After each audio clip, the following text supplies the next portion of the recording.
Ассаламу алейкум ва рахматуллахи ва баракату, наши уважаемые и любимые братья и сестры в Аллахе. Вас приветствует татарская диаспора Заман и ваш брат Абу Юсуф Татари. Мы приветствуем вас в эти благословенные дни месяца Рамадан, альхамдулилля, с благословенных земель Шама, в этом благословенном саду оливковом, земля которого услана вот этими замечательными цветами, альхамдулилля, по милости Аллаха. Мы находимся здесь, и мы приветствуем вас от лица диаспоры. Несмотря на то, что мы находимся далеко от родного дома, мы стараемся соблюдать наши исламские идеалы, культурные ценности, наш язык и культуру. Мы собрались для этого в диаспору и, значит, занимаемся воспитанием наших детей и участвуем в делах уммы. Наша диаспора состоит из мужчин, естественно, женщин и детей. Альхамдулилля, в последнее время к нам, в последний месяц, присоединились огромное количество, по сравнению с нашей диаспорой, большое количество, можно сказать, удвоилось наше число, значит, нашей диаспоры, большое число женщин, вдов и с ними дети-сироты. И с ними дети-сироты, которые сейчас находятся на нашем обеспечении.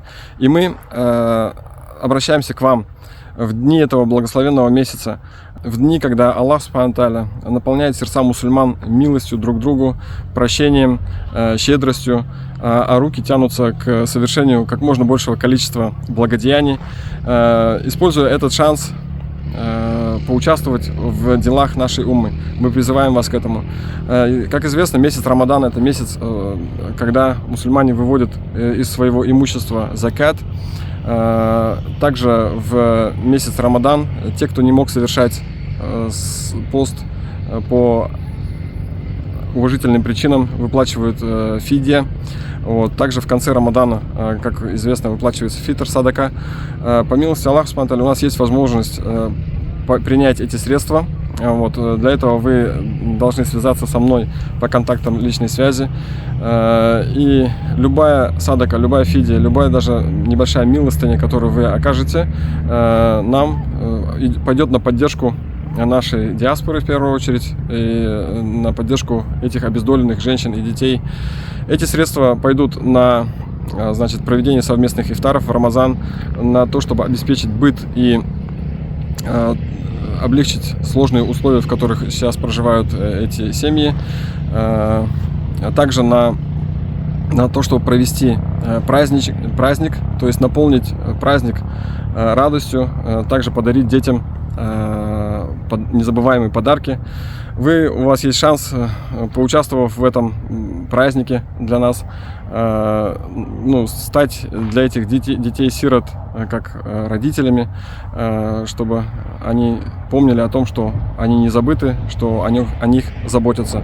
Джазакумуллаху хайран за ваше участие. Пусть Аллах Субхану Тааля запишет ваши благодеяния большими, огромными, даст увидеть их в судный день на весах. И не забывайте, что, значит, пророк саллаллаху алейхи ва саллям сказал, что я и тот, который опекун сироты, в судный день, как эти два пальца, сказал, кахатейн, как эти двое, сказал. То есть пророк саллаллаху алейхи ва саллям сказал, что тот, кто ухаживает за сиротой, он и этот человек будут в судный день рядом находиться. А тут огромное количество сирот, наших земляков, наших единоверцев, и ваша диаспора на благословенных землях Шама, прибывшие сюда ради лика Аллаха Субхану Тааля, ждет вашей поддержки и помощи. Джазакумуллаху хайран. С вами был ваш брат Абу Юсуф. До встречи в личке. Ассаламу алейкум ва рахматуллахи ва баракату.